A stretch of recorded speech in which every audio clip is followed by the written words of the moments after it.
Muchas gracias Francisco, muchas gracias Víctor, Anita, a todos por la invitación y gracias por el interés en este tema. Y como Francisco dijo, muy sorprendido por la conexión, y para empezar a hablar de las contribuciones que él ha hecho, qué mejor que partir por el comienzo, digamos. Yves Meyer nació en 1939 en París y a los 5 años él emigra a Túnez. Y esto lo menciono porque él mismo en las entrevistas dice que crecer en Túnez para él fue una experiencia bastante marcadora, porque en aquella época Túnez era una ciudad que congregaba a muchos inmigrantes del Mediterráneo.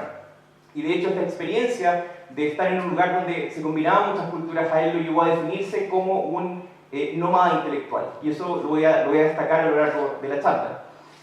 Luego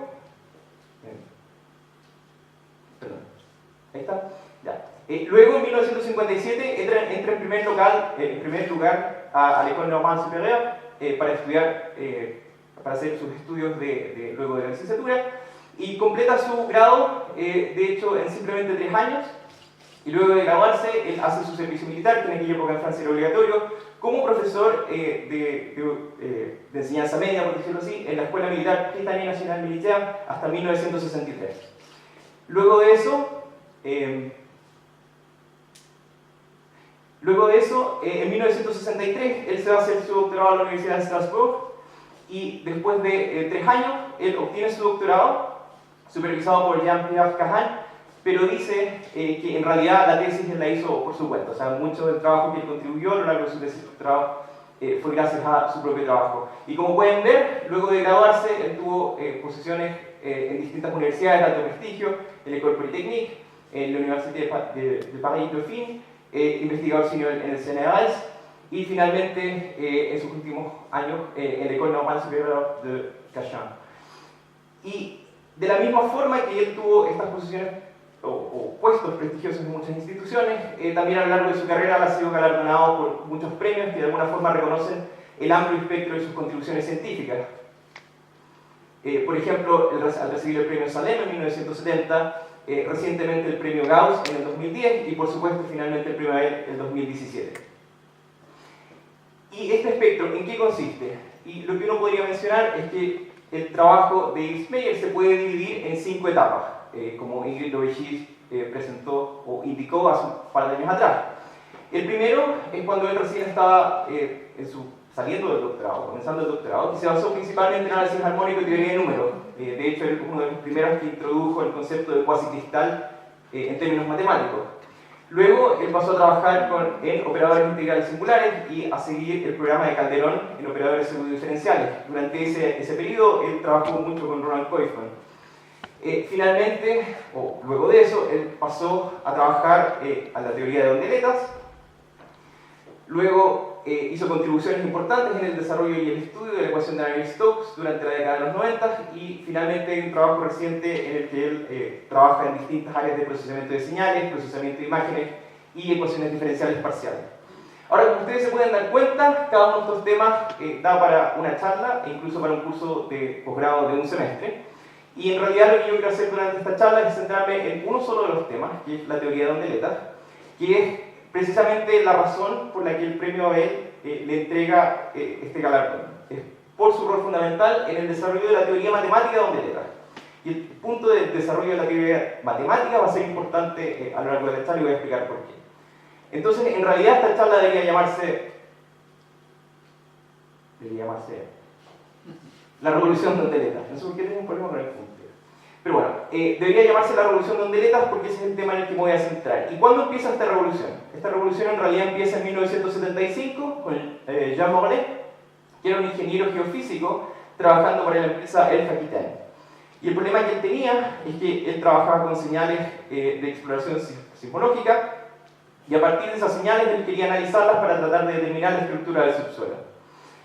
Ahora, ¿por qué este era un problema? Porque, bueno, por una parte, obviamente, una empresa de prospección petrolera quiere saber dónde debe en el fondo, taladrar para tratar de determinar si hay yacimientos petroleros. Y por otra parte, el problema es que cuando ustedes ven las señales que se reciben de este proceso son bastante complejas. Entonces, ¿en qué consiste el problema de reflexión sismológica? El problema consiste en el siguiente: lo que ustedes hacen es que en la superficie terrestre ustedes ponen una carga explosiva en un punto, la detonan, y al detonarlas se generan ondas acústicas mecánicas que se propagan hacia el interior de la Tierra. Y en la medida que estas ondas se propagan y empiezan a encontrar discontinuidades en los medios que componen el subsuelo, esas ondas se reflejan. Y si ustedes ponen detectores en la superficie, cada cierta distancia ustedes pueden determinar cuál es el tiempo o el retraso que le toma a la onda propagarse, llegar a la interfaz y ser reflejada. El problema es que con este procedimiento lo que uno obtiene son señales que son bastante complejas, tienen bastante estructura. Y la idea es que ustedes a partir de esto deberían ser capaces de entender y estudiar dónde se encuentran las discontinuidades entre distintos materiales. Entonces, si uno ve estas señales, tal vez lo que uno podría decir es que en esta región tal vez hay una discontinuidad, o tal vez en esta otra región hay una discontinuidad. Pero el problema es que si uno considera las cantidades masivas de señales que obtienen estas compañías, en realidad el trabajo de detección de las interfaces entre distintos materiales no es algo que pueda hacer una sola persona o un equipo de personas. En general, lo que se necesita es una técnica automatizada o un poco más fina que a ustedes les permita distinguir o tratar de inferir dónde se encuentran las discontinuidades a partir de estas señales. Una de las características importantes también de estas señales, como ustedes se pueden dar cuenta, es que tienen estructuras que se llaman transientes. En otras palabras, ustedes tienen un audífono, un receptor, y ese receptor no escucha nada hasta que en algún minuto escucha o recibe un pulso. Y después pasa otro instante en el que no ocurre nada y luego recibe otro pulso. Y después de un tiempo, la señal vuelve a ser. Ustedes no miden nada. ¿Por qué eso es un problema? Porque en aquella época, en general, el procesamiento de señales había sido adaptado a lo que se conocen como señales estacionarias. Y las señales estacionarias, uno entendía muy bien cómo analizarlas. Entonces, ¿qué es una señal estacionaria? El arquetipo de una señal estacionaria es lo que ustedes ven aquí. Son simplemente oscilaciones a una frecuencia constante que se propagan desde el comienzo de los tiempos hasta el final de los tiempos. Y nosotros sabemos muy bien cómo analizar y extraer la frecuencia de esta señal estacionaria, que es a través de la transformada de Fourier. Entonces, la transformada de Fourier está dada por esta expresión integral que ustedes pueden conceptualizar, no de manera matemáticamente rigurosa, pero la intuición es la correcta, de que lo que ustedes están tratando de hacer es tomar correlaciones entre la señal que están observando, o la señal que ustedes miden, con exponenciales complejas que oscilan a una frecuencia determinada. Entonces, tomando la transformada de Fourier, a esta señal lo que ustedes observan son dos peaks, o dos componentes, que lo que reflejan es el contenido de frecuencia de la señal a lo largo del tiempo. Entonces, por ejemplo, si nosotros consideramos una señal estacionaria ahora de una frecuencia un poco mayor, lo que observamos es que los peaks que aparecían ahora en el dominio de Fourier a través de este análisis están un poco más distanciados. ¿Eso es por qué? Porque la frecuencia aumentó. Y por supuesto, dado que esta transformada es lineal, si yo superpongo ahora las dos señales que tenía previamente, entonces al tomar la transformada de Fourier puedo distinguir que esta señal es una superposición de dos señales estacionarias a distintas frecuencias. ¿Cuál es el problema? El problema es que si ahora nosotros tratamos de localizar la información, modulándola por un envolvente, ahora cuando tomamos la transformada de Fourier, nosotros ya no observamos los peaks que teníamos antes, sino que observamos una componente que se dispersa sobre todo el espectro. Entonces, originalmente lo que nosotros teníamos eran peaks en estas posiciones que caracterizaban la frecuencia de la señal, pero ahora lo que tenemos es esta envolvente. Entonces, eso quiere decir que ahora ya tal vez no podemos caracterizar la frecuencia de esta señal. Ahora ustedes podrían decir, por ejemplo, ok, está bien, tenemos un cierto grado de dispersión, pero tal vez los máximos se preservan. Los máximos indican dónde se encuentra la mayor cantidad de, o la componente principal de frecuencia de esta señal. Bueno, vamos a ver que tal vez eso no es cierto. Si tomo la segunda señal y la multiplico por este envolvente, la localizo en el tiempo, bueno, observo de nuevo dispersión, ya no observo simplemente los peaks en el dominio de Fourier, sino que observo este envolvente. Y ahora, si superpongo las dos señales, y de nuevo aplico un envolvente, lo que observo es que antiguamente, o en la versión previa, cuando tenía la superposición de dos señales estacionarias, podía distinguir los cuatro peaks, pero ahora lo que veo es una dispersión que elimina completamente la información de cuáles son las contribuciones principales en el dominio de la frecuencia. Y eso es un problema, porque este es precisamente el tipo de señales que Jean Monnet quería analizar en el problema de reflexión sismológica. Entonces, el análisis de Fourier, que en aquella época era muy bien entendido para analizar estas señales estacionarias, era insuficiente, por lo menos para lo que él quería hacer. Ahora, estas limitaciones, por supuesto, no son totalmente insuficientes, porque ustedes pueden observar que en la secuencia de señales estacionarias, ustedes pueden observar que hay una dispersión de frecuencia, pero esta dispersión Estas limitaciones habían sido reconocidas antes que él lo indicara, sobre todo en física, en la década de los 40, por Léon Brioin, Denis Gabor, Claude Shannon y Jean Ville.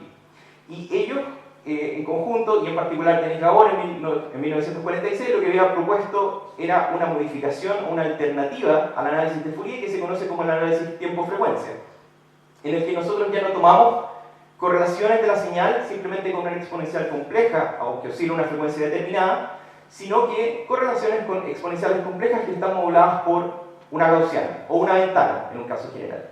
Entonces ahora lo que estoy haciendo no es considerar simplemente una señal que oscila a una frecuencia determinada, sino que es una señal que oscila a una frecuencia determinada, pero también está localizada en cierto modo o en cierto grado en el tiempo.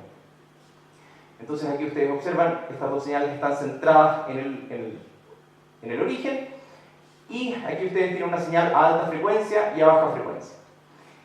¿Cuál es el problema de esta propuesta? El problema de esta propuesta es que en realidad no genera localización. Lo único que está haciendo es incrementar la frecuencia, pero no permite localizar de manera más precisa un evento que puede ocurrir al interior de esta ventana. Entonces, frente a esto, Jean Monnet dijo o propuso considerar una forma de onda que esté localizada y que se va a trasladar y a escalar por un cierto factor. Y lo que él propuso fue una forma de esta onda, que vamos a llamar psi, que tiene estas características. ¿A qué corresponde esto? Es simplemente oscilaciones a escalas cada vez más pequeñas, concentradas en un cierto instante de tiempo. Y lo que Jean Monnet hizo fue llamarlas ondeletas, del francés de ondelet. Ahora, en realidad la traducción correcta al español es ondícula, pero ustedes me van a disculpar y yo voy a usar ondeletas por esta charla. Entonces, ¿cuál es la forma que estas funciones tienen? Las formas que estas funciones tienen son las siguientes. Aquí ustedes tienen una ondeleta de Molle que está oscilando a esta frecuencia y está localizada en el tiempo. O sea, deja de oscilar o decae las oscilaciones después de un cierto intervalo de tiempo. Si yo la escalo o la dilato, entonces, ¿qué es lo que ocurre? Que ahora la localización se pierde, está un poco más dispersa en el tiempo, y al mismo tiempo la frecuencia de las oscilaciones disminuye. ¿Por qué? Porque existe una relación entre la frecuencia de las oscilaciones y el escalamiento que ustedes le están dando a esta ondeleta. Y de la misma forma, si ustedes escalan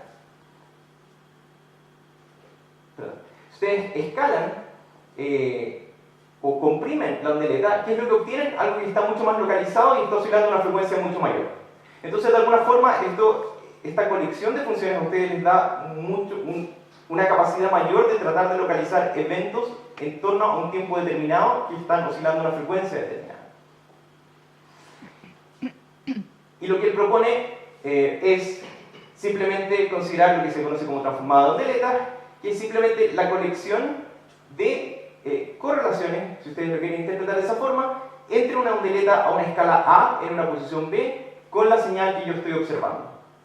Entonces, en términos matemáticos, lo que yo hago es tomar la ondeleta escalada en A y B y tomar el producto interno de esa ondeleta con la señal que yo estoy observando. Una de las cosas que es interesante de esto es que esto está conectado con lo que se conoce como el filtrado de señales. ¿Qué quiere decir eso? Que cuando yo reescribo a través de manipulaciones matemáticas la transformada de ondeletas a una escala fija, o sea, a un valor A fijo, en realidad lo que yo estoy haciendo es convolucionando una función que depende de la ondeleta, que está escalada por un factor A, y la estoy observando o muestreando a valores que corresponden a las traslaciones de esta ondeleta. Entonces, ¿qué quiere decir eso? En el lenguaje de ingeniería eléctrica o procesamiento de señales, quiere decir que ustedes tienen la señal que observan, la filtran por una cierta función que está localizada y oscila a una cierta frecuencia, y después lo que obtienen, los coeficientes que obtienen o la señal que obtienen es precisamente la transformada de Wavelet a la escala A. Ahora, ¿por qué se conoce esto como filtrado? Se conoce como filtrado por lo siguiente. Si ustedes se fijan, si ustedes toman los productos internos de la señal, en este caso la señal roja, que es la wavelet, y la empiezan a desplazar, lo que ustedes obtienen es una señal que está filtrada. ¿Sí? Ya no tienen la señal exactamente, sino que es una señal que de alguna forma pierde ciertos detalles, ciertas características. Pero una de las cosas que es importante de observar es que cuando yo la filtro, las grandes oscilaciones o las grandes contribuciones de esta señal provienen precisamente de los lugares donde esta función azul tiene discontinuidades. Entonces, de alguna forma, este proceso de filtrado con esta señal roja oscilatoria captura o intenta capturar los puntos en los cuales las señales tienen cierto grado de discontinuidad o cierto grado de cambio de señal, cambio de intensidad abrupto.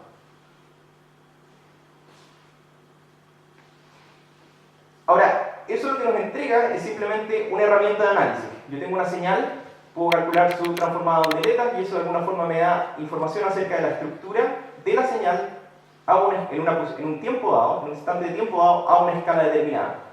Pero por supuesto lo que a uno le gustaría hacer es ver si es posible reconstituir la señal original o la función original a partir de esos coeficientes de wavelets.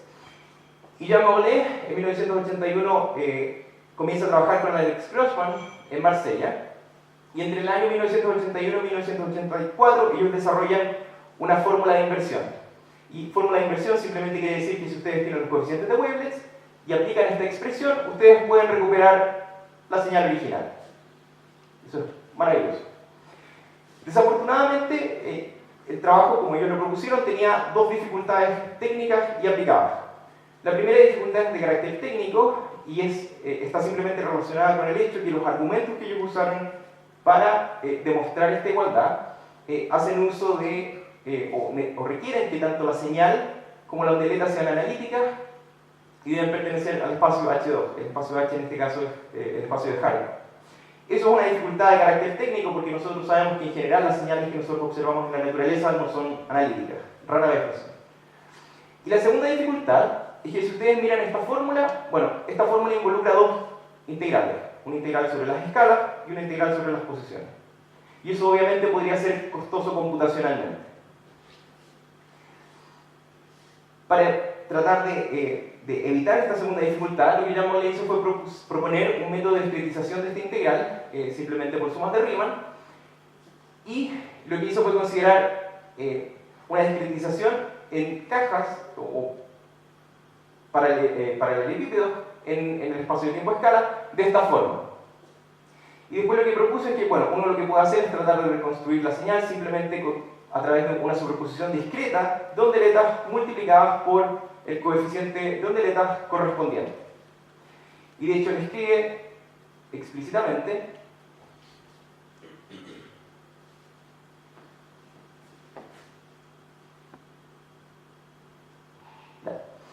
y aquí, ¿cuál es la característica fundamental de estos paralelogramos, paralelepípedos que él usa para discretizar? Es que de alguna forma no son homogéneos en el espacio, sino que en la medida en que la escala y la posición cambian, van tomando formas distintas.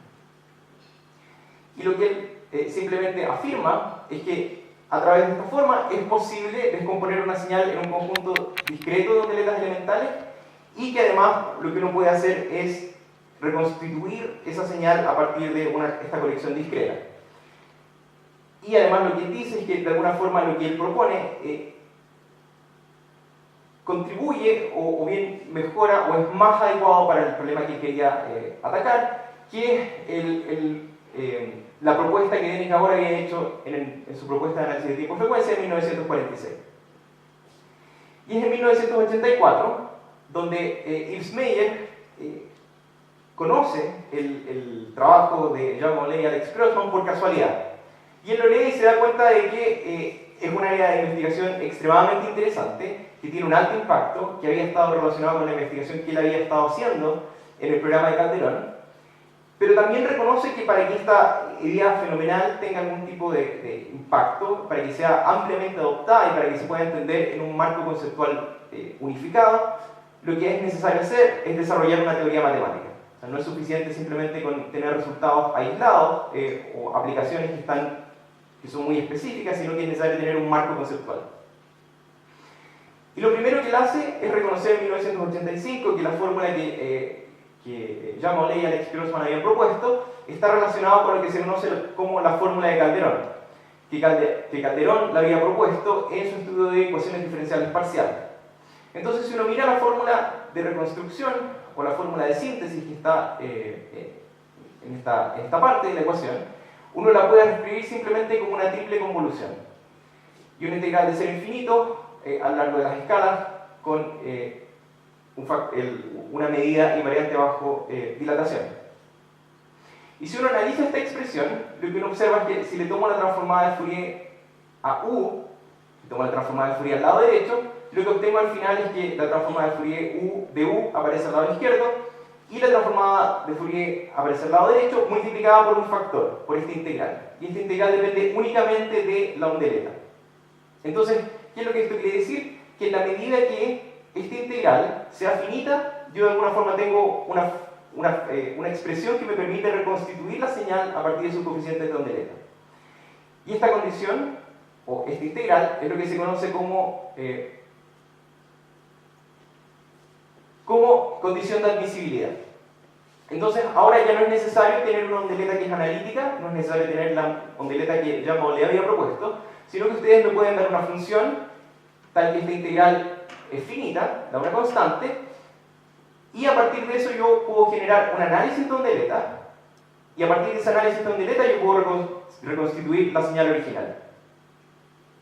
Y una de las ventajas que eso tiene es que ahora nosotros podemos, por ejemplo, considerar una ondeleta de esta forma, que se conoce como sombrero mexicano, por la forma que tiene, y podemos desarrollar análisis de ondeleta usando esta función. Entonces, ¿qué quiere decir eso en la práctica? Lo que quiere decir en la práctica es que ustedes tienen, por ejemplo,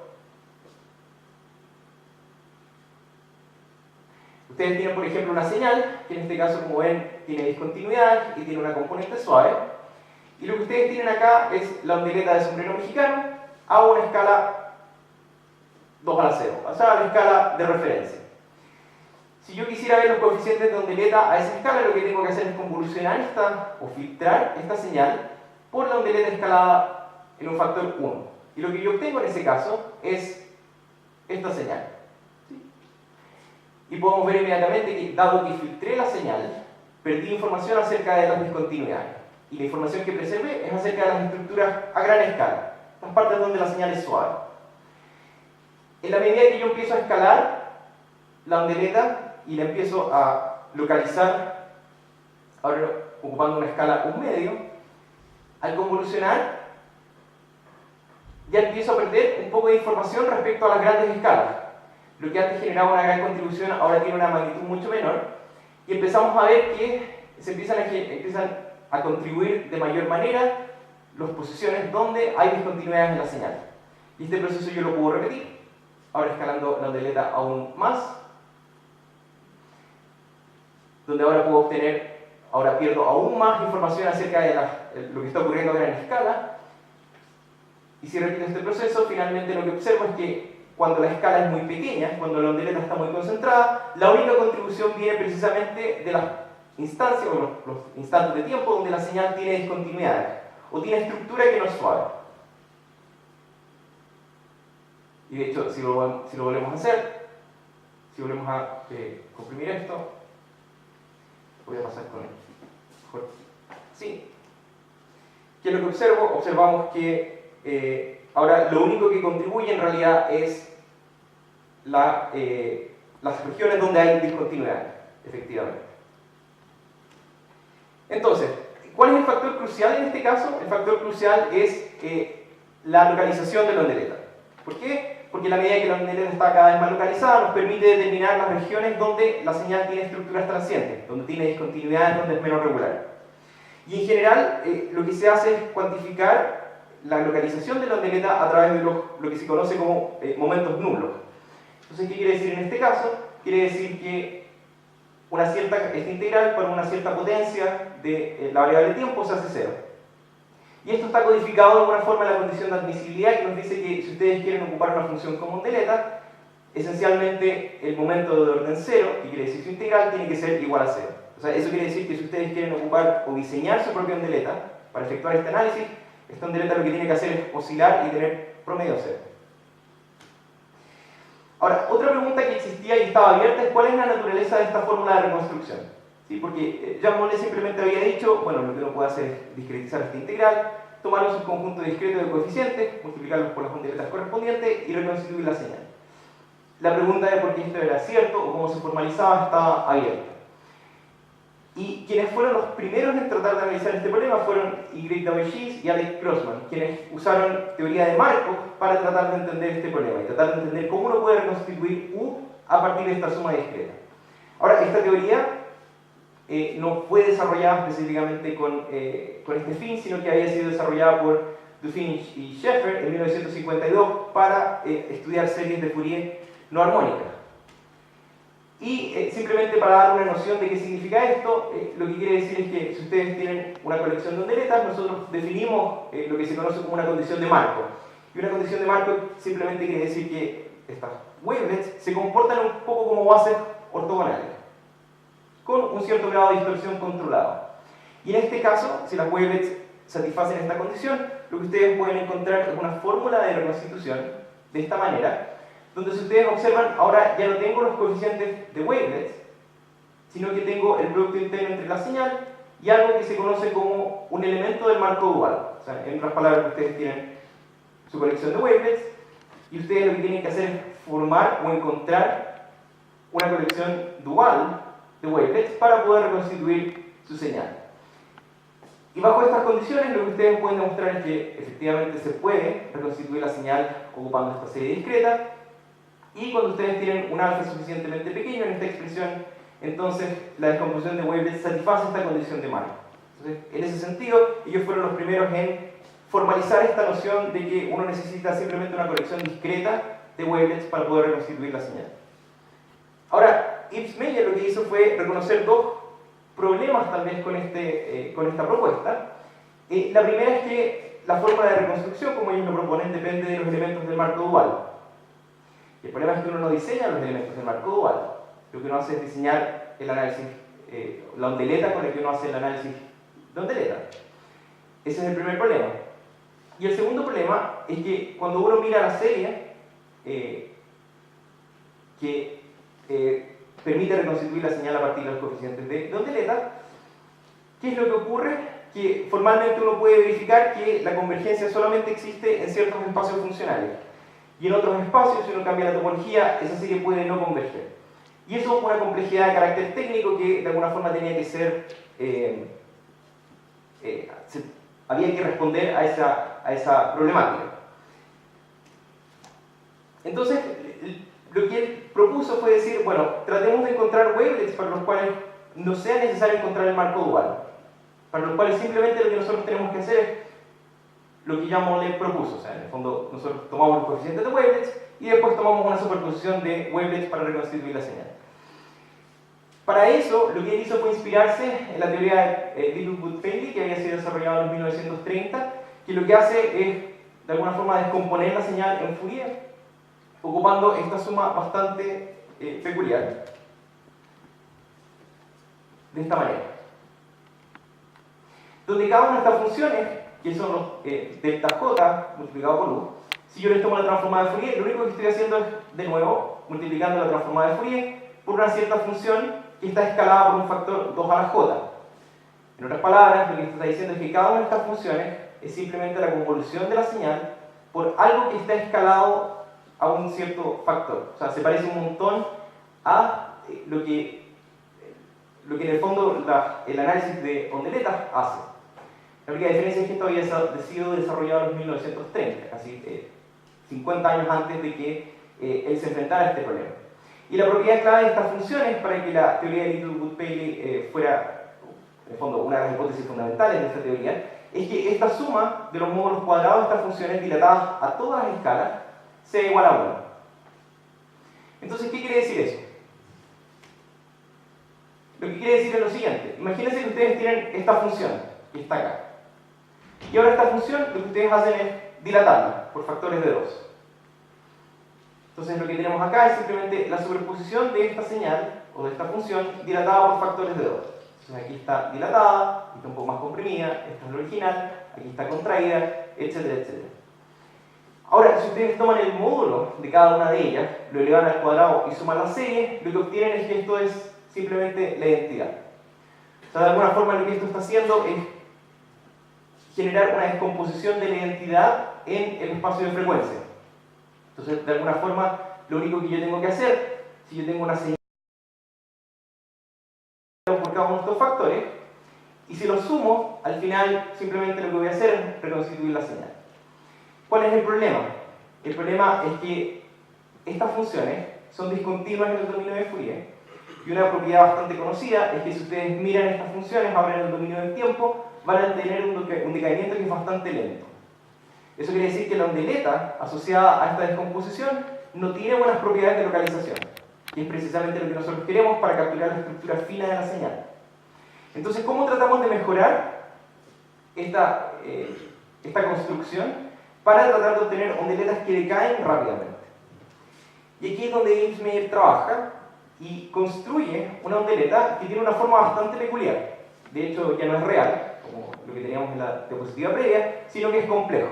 Ustedes tienen una función de esta manera, donde la parte real está indicada en azul y la parte roja está indicada, perdón, la parte roja indica la parte imaginaria de la señal.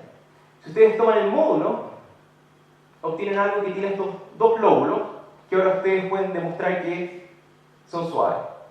Y si ahora ustedes toman el módulo cuadrado de las dilataciones de esta función por factores de 2 o potencias de 2, lo que ustedes obtienen es, de nuevo, aquí tienen los lóbulos de la función dilatada, aquí está la función original, y a la medida que ustedes la contraen, obtienen lóbulos un poco más pequeños.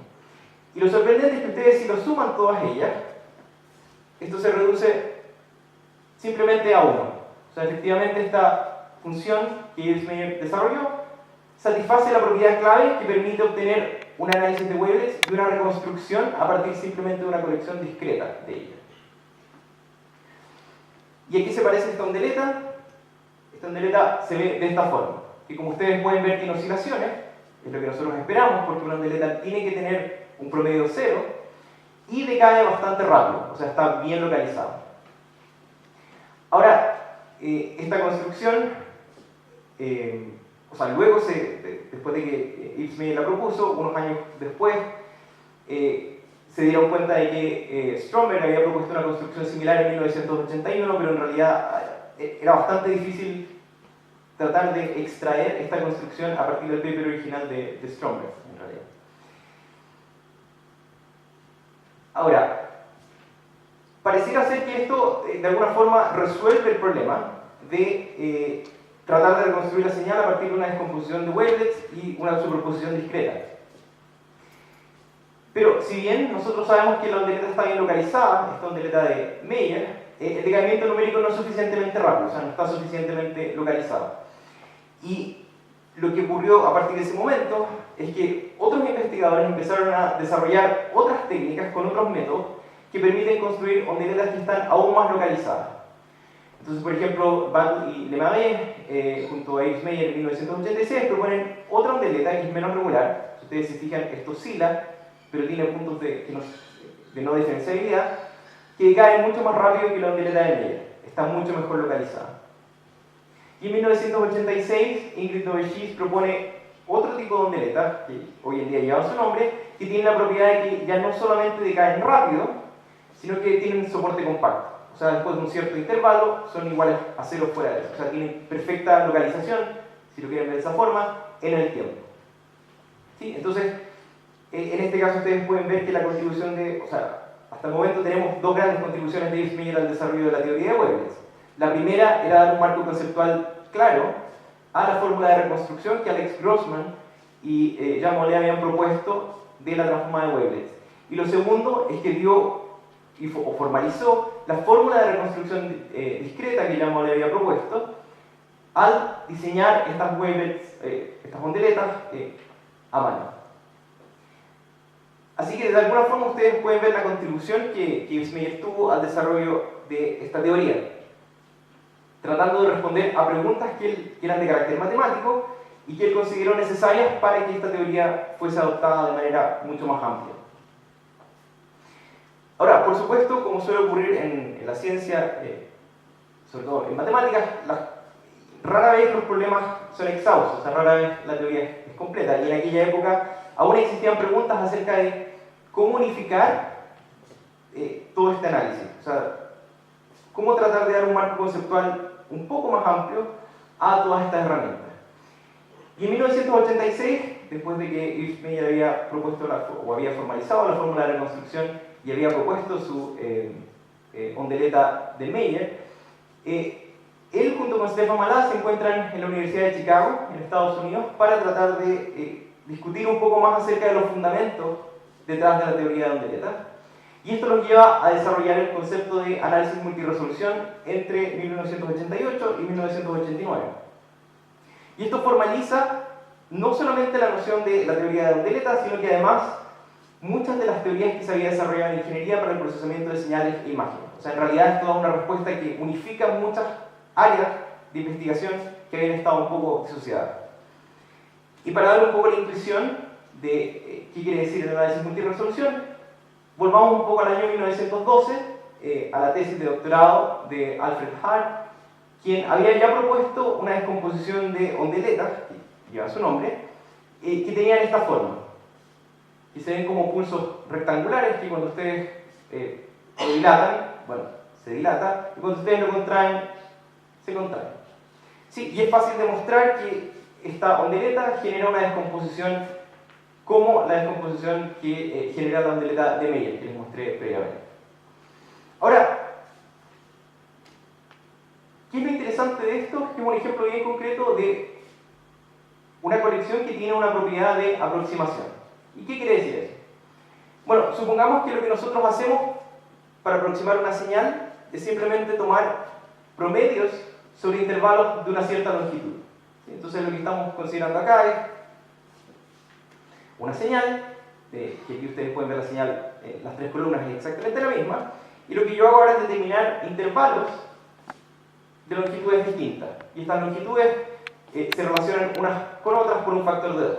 O sea, estos son intervalos de largo 1, estos son intervalos de largo medio, y estos son intervalos de largo 2. Y lo que voy a tratar de hacer es aproximar esta señal en cada uno de estos intervalos tomando simplemente el promedio.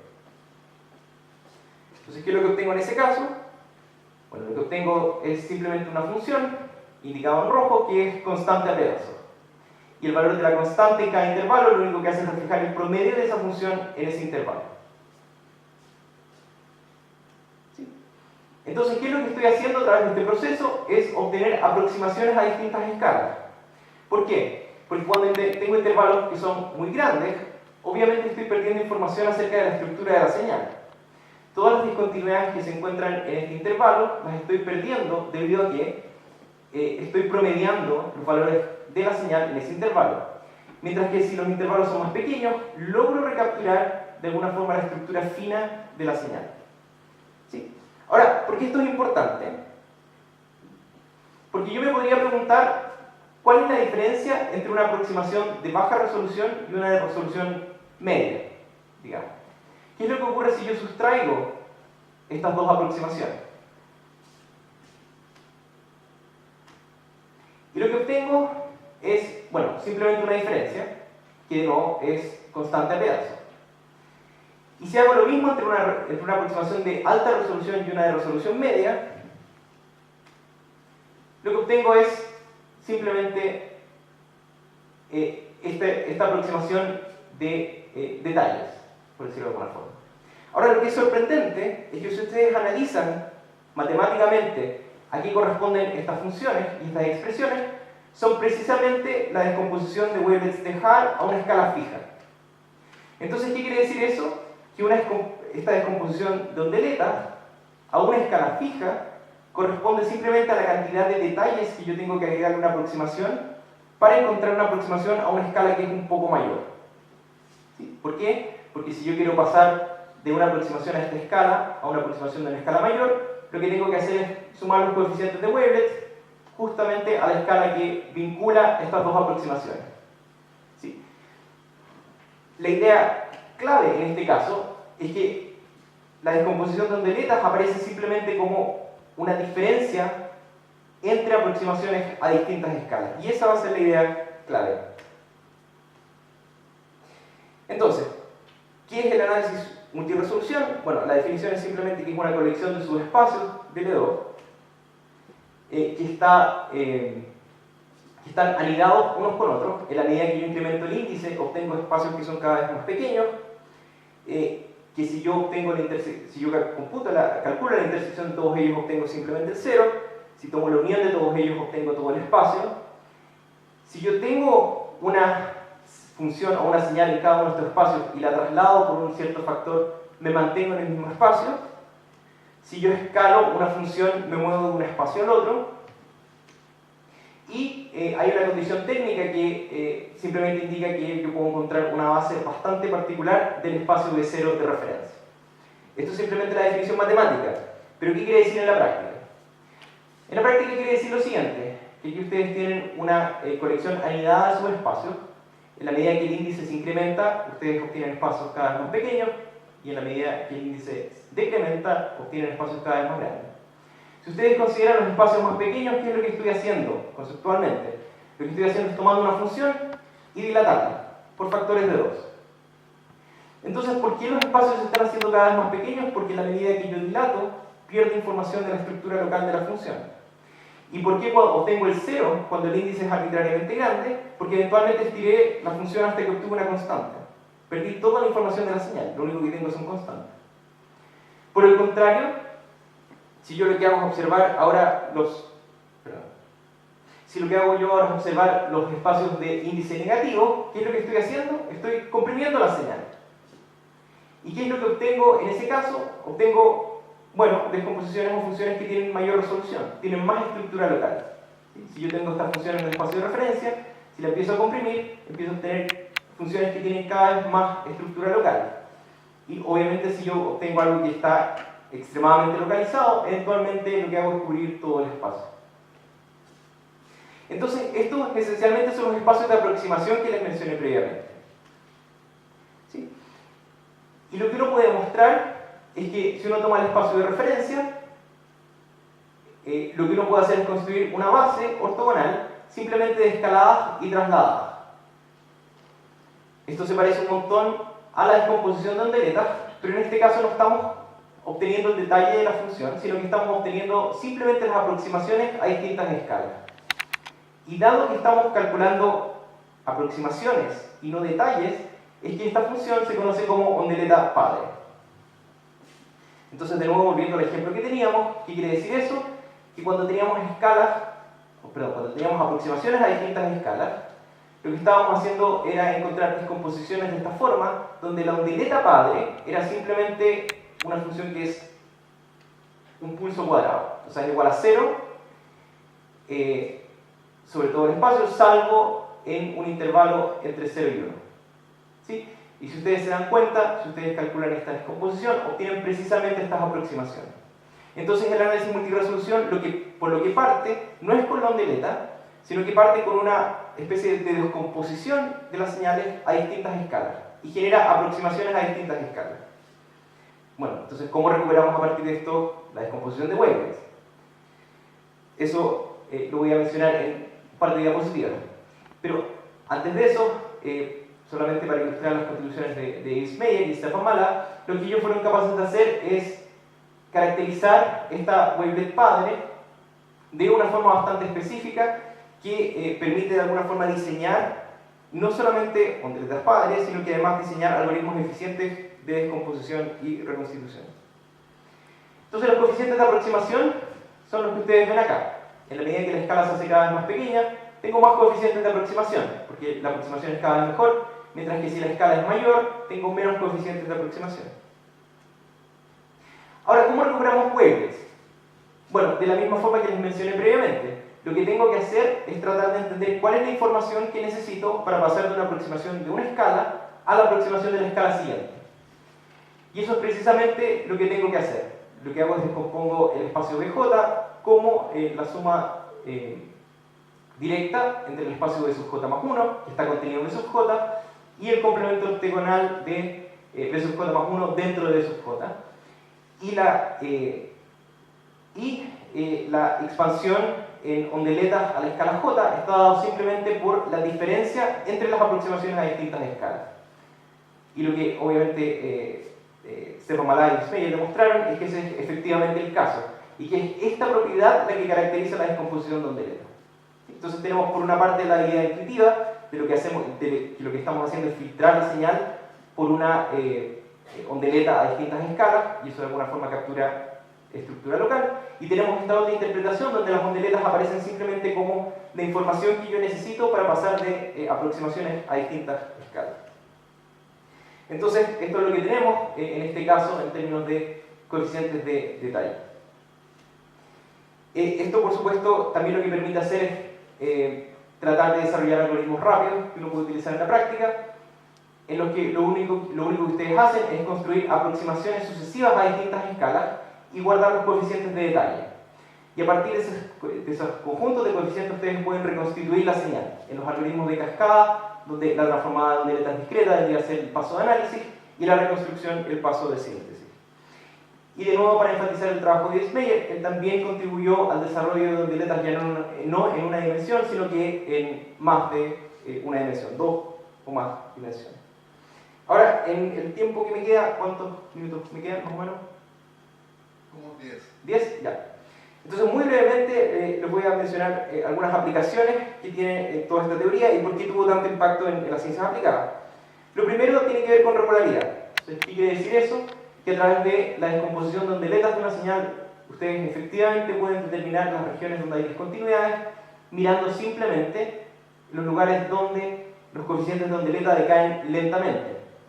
¿Sí? Entonces, si ustedes se fijan, estos son la magnitud de los coeficientes de ondeleta a grandes escalas y aquí a bajas escalas. Y donde hay concentración de energía es precisamente los puntos donde la señal tiene discontinuidades.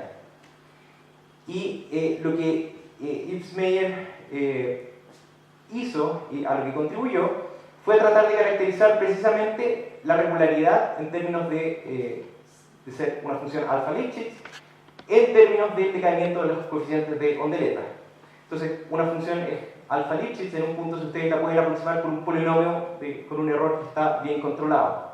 Y lo que Ipps-Meyer y Stefan Jaffa demostraron es que si ustedes miran la tasa de decaimiento de los coeficientes de ondeleta en la medida que la escala se hace 0, ustedes pueden caracterizar qué tan regular es la función en ese punto.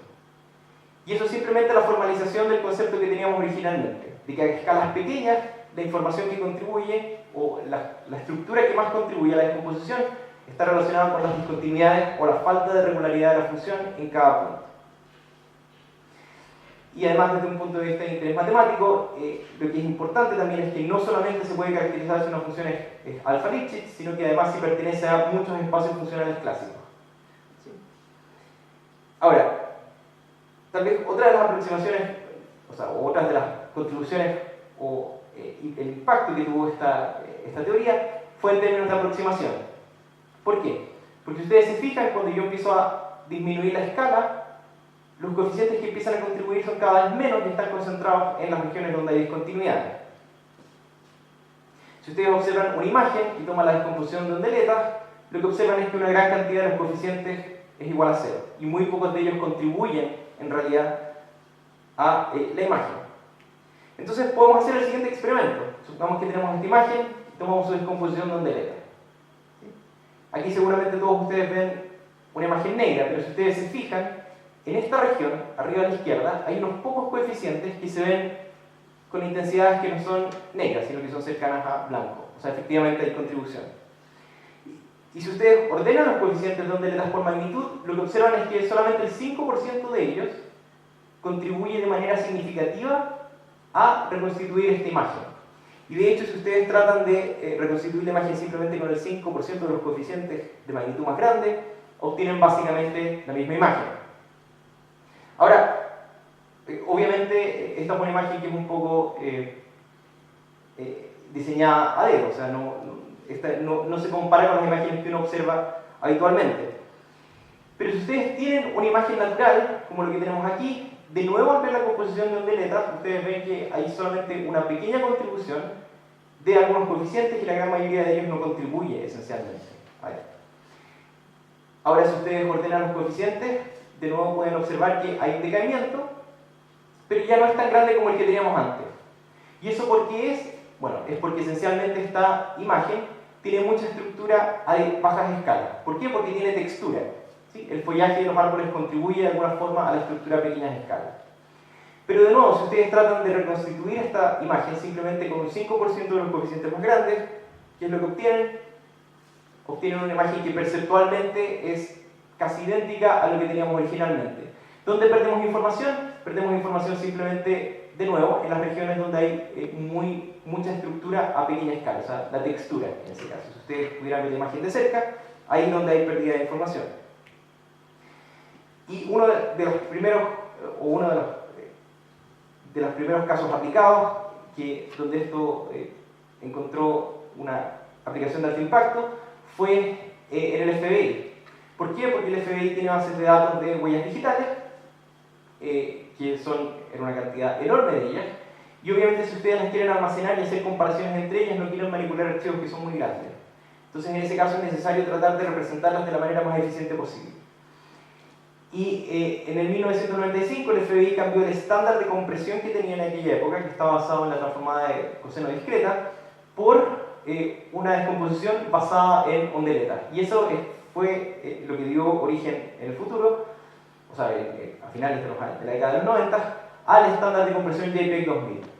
Entonces, si ustedes se fijan, tal vez no se ve a esta distancia, pero esta es la huella digital original, este era el estándar de compresión antiguo, que tiene artefactos de bloqueo, donde se ven cuadros, y esta es la compresión en ondeletas, donde ustedes pueden, en realidad es muy difícil diferenciar perceptualmente esta imagen de esta otra. Entonces, déjenme simplemente rápidamente mencionar otras dos aplicaciones. Una tiene que ver con estimación, donde las ondeletas pueden ser utilizadas para tratar de sustraer ruido o recuperar una señal que ha sido observada y ha sido corrupta por ruido aditivo gaussiano, por ejemplo.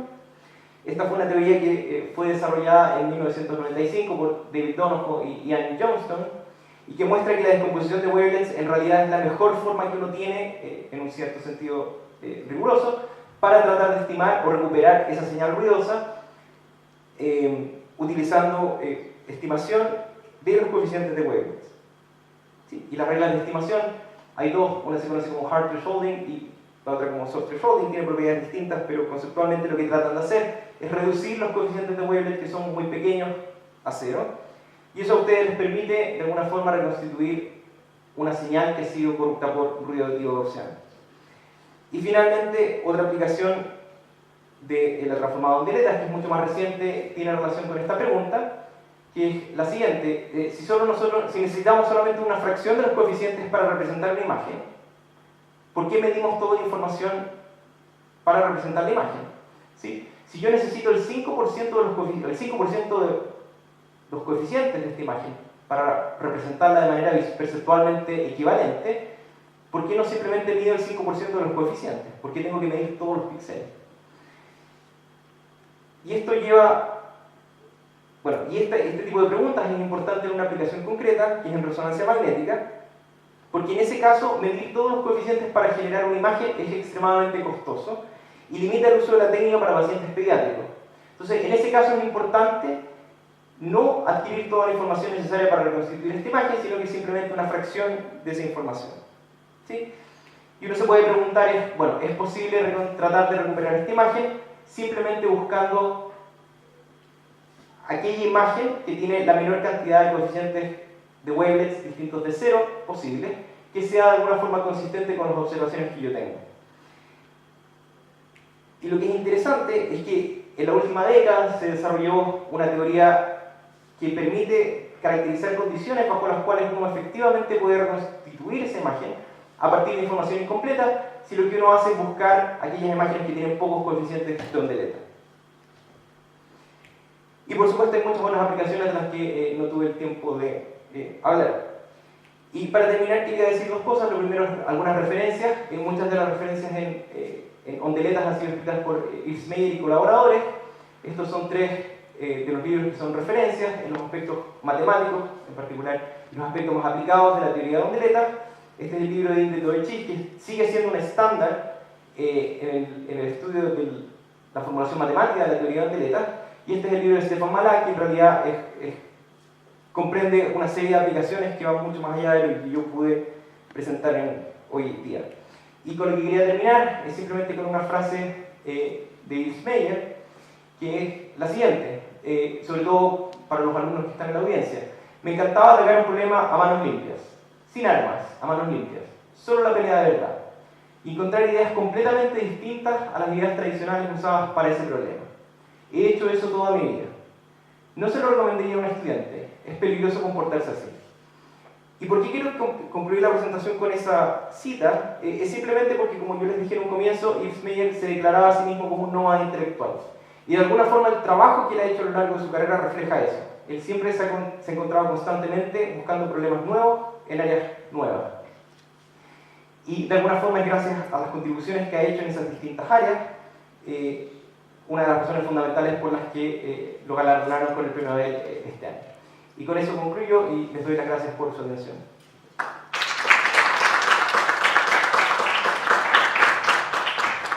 Tenemos tiempo para algunas preguntas.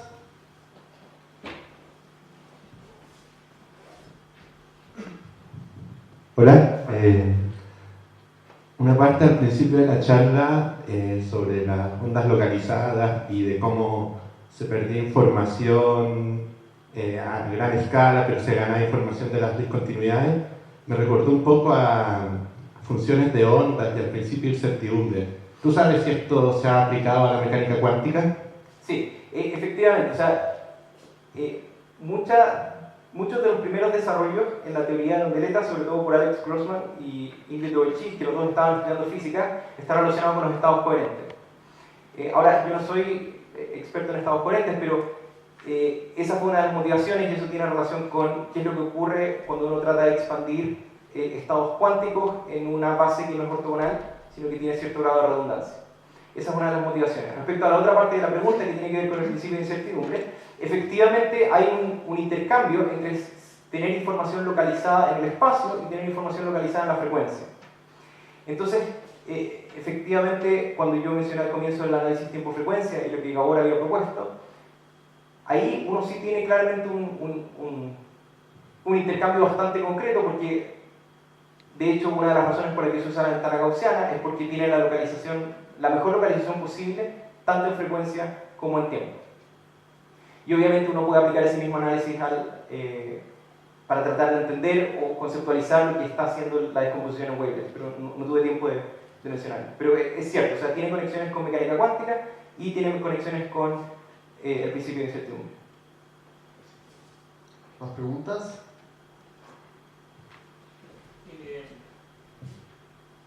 En el análisis de Fourier, una de las gracias de las exponenciales que son funciones propias de un laplaciano.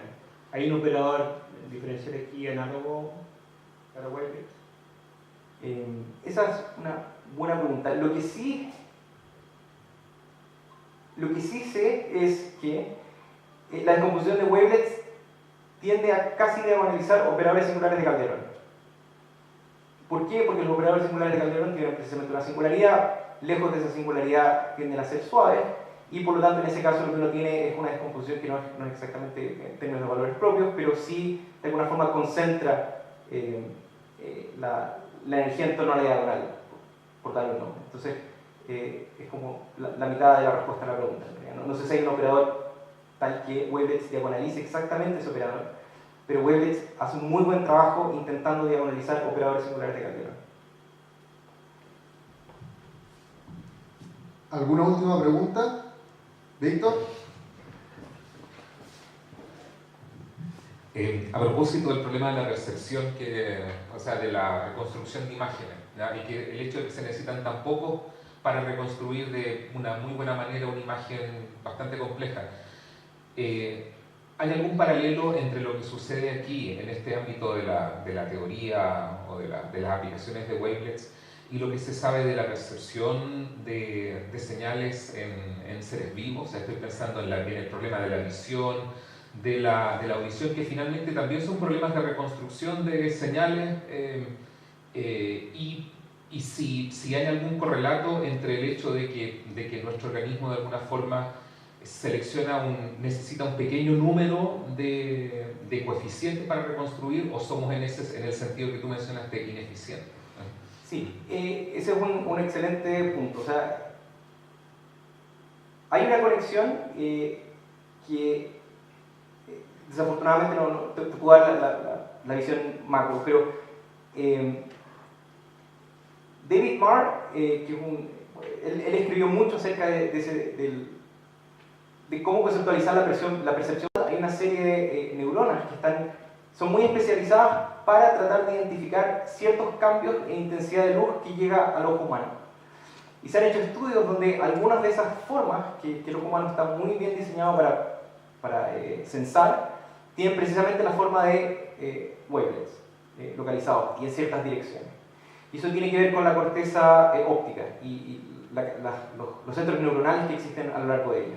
Entonces, se han hecho estudios, se han hecho comparaciones, hay una conexión, pero yo creo que gran parte del estudio más definitivo todavía está abierto.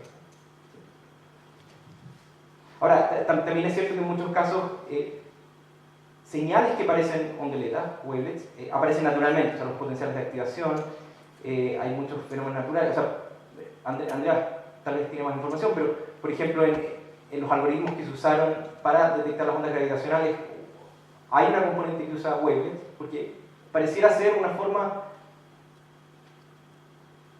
que la naturaleza de alguna forma usa esas oscilaciones localizadas para transmitir información. Pero es como un principio en realidad, no una teoría definitiva. Bueno, si no hay más preguntas, entonces la verdad es que queremos agradecerle a Carlos, por supuesto, un aplauso para él.